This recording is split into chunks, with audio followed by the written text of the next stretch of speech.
Qurban bayramy. Yerine yetirýärler bayram täşikan Neymuwa Mekan Nuriyev.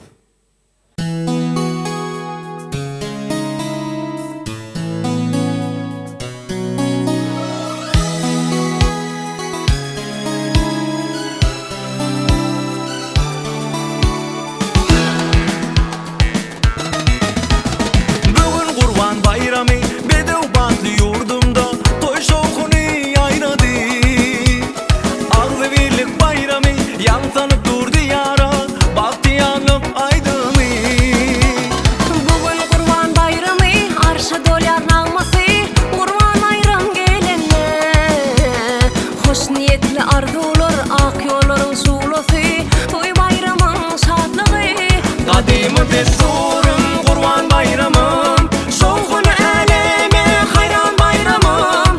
Kadimi desturum Kurban Bayramım, şovkunu eleme hayran bayramım.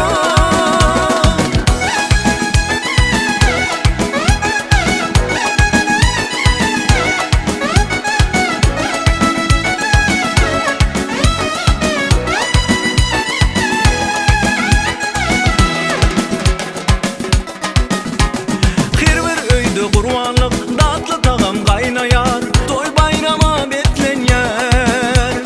Ağ ve birlik bayramı yan tanıp durdu yara, baktı yanıp aydını.